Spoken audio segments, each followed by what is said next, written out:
Hello and welcome to another one of these ADD videos. Today we're going to be looking at the addition and subtraction of variables. So when we're doing addition and subtraction of variables, we use the same rules that we would in dealing with integers or fractions if the variables have fractions associated with them. The only difference is that we have to look out for like terms. You can only add and subtract if the variables are exactly the same. X squared has to be x squared. Xy cubed has to be another xy cubed to add or subtract the numbers in front. Once you determine they're like terms, then you just go forward with the integer rules being when the signs are the same, you add and keep the sign. When the signs are different, you take the difference or subtract and then keep the sign of the larger number. Let's look at some problems. So here we have the signs are different. What do? Well, we first look to see if they're like terms. Are they like terms? Well, most of these do look like terms. And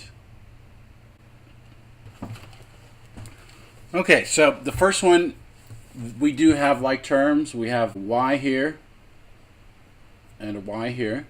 So because those are like terms, what you can do is just subtract the coefficients. Because the signs are different. This is positive 7, negative 5. So we get a 2 when we take the difference. The 7 is larger, so the 2 is positive. And then all you do is you bring down that y without changing it. So it's a 2y. So if you want to think of it in terms of I had 7 apples and I took away 5 apples, how many apples do I have left? Right? Because plus negative is like taking away a minus sign. So then you would have 2 apples left. All right. Again, here we have a negative 2x plus 5x, so therefore the variables are the same. The main difference here is that when we take the difference, because the signs are different, we get a 2, bring down the variable, but look, our 7 is the larger number, so in this case it's negative. All right. Same thing here.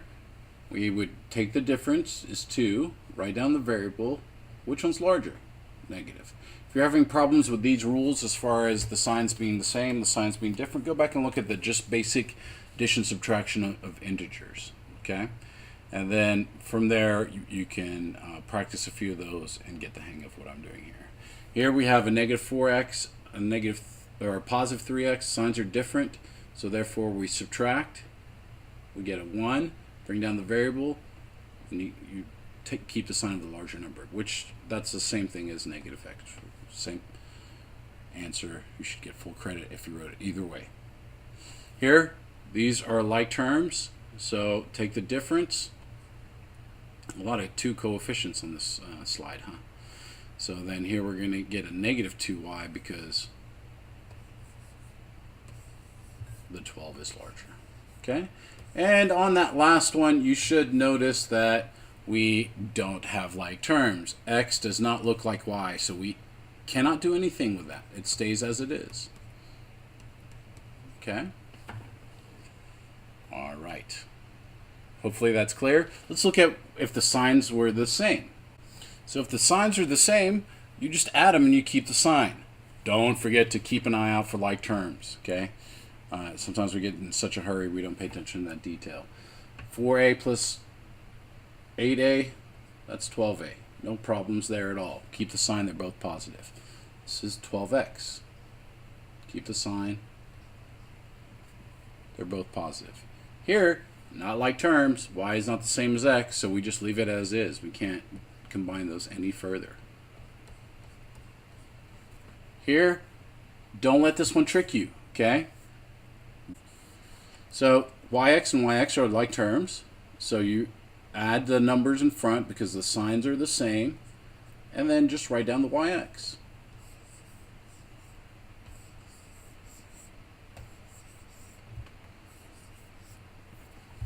Okay. The last two, this is going to be a negative 12x. You add them because the signs are the same, and the variables do indicate like terms. Okay. The last one, not like terms. Yes, I do see a z and a z, but look at this z squared. Okay? So therefore, those aren't like terms, and it would stay as is. Okay? So this is just an introductory video on addition, subtraction of variables, enough to just get you started on some basic problems. Make sure that you practice. The key is always to practice, whether you're doing algebra or you're doing quantum physics. Okay? The more you do it, the more it becomes second nature. It's better than any tutoring, going to class or anything. You're just to try it. Of course, you got to go learn, but you got to also reinforce. Okay?